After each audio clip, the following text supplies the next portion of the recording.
সীমান্তে কাঁটাতার দেওয়া নিয়ে বিএসএফ এবং বিজেপির উত্তেজনা পরিস্থিতি আরো বেশি উস্কে দিচ্ছে বাংলাদেশিরা। সীমান্তের ওপার থেকে বারবার উস্কানিমূলক কথা, ভারত বিরোধী মন্তব্য বাংলাদেশিদের।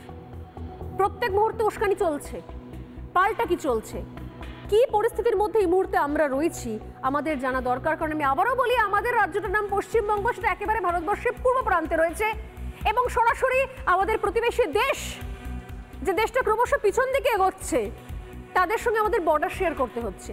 দেখুন তার কি জ্বালা, সীমান্তে কি ধরনের অসভ্যতাম শুরু করেছে বাংলাদেশ। দেখুন, ওরা ওদের জায়গায় থাকবে, আমরা আমাদের জায়গায় থাকবো। কি করেছে? ওই যে তার ভাড়া দিচ্ছে, অবৈধভাবে তার ভাড়া দিচ্ছে।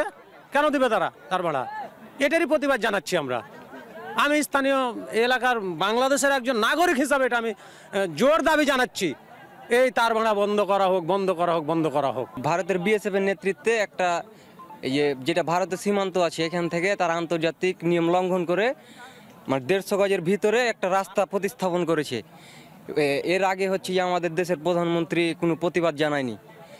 এখন পরবর্তীতে তারা আবার ওই 150 গজের ভিতরেই তারা আবার কাঁটাতার দিতে চাচ্ছে, যেটা আমাদের জন্য একটা ভয়ঙ্কর পরিস্থিতি তৈরি হচ্ছে।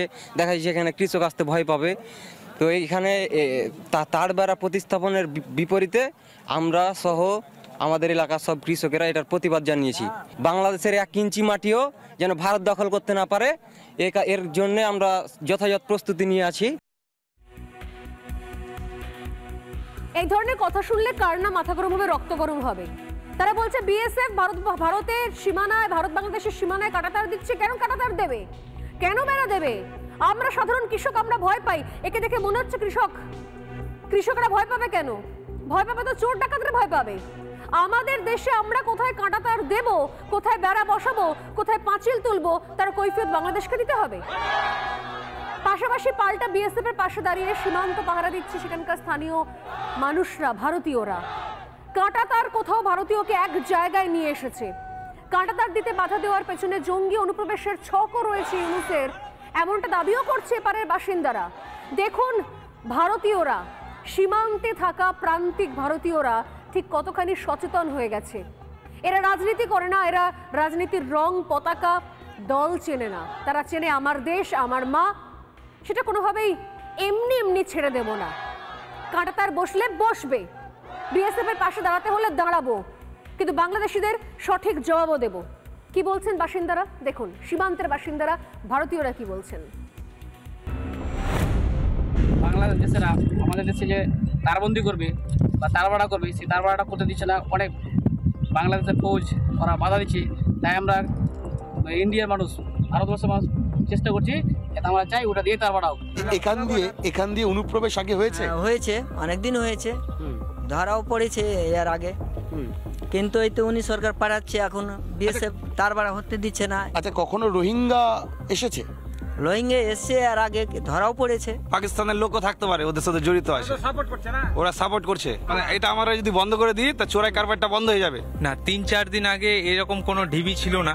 ওই জবে থেকে তার বেড়ার কাজটা শুরু হয়েছে তবে থেকেই দেখছি যে বাংকারটা তৈরি করেছে।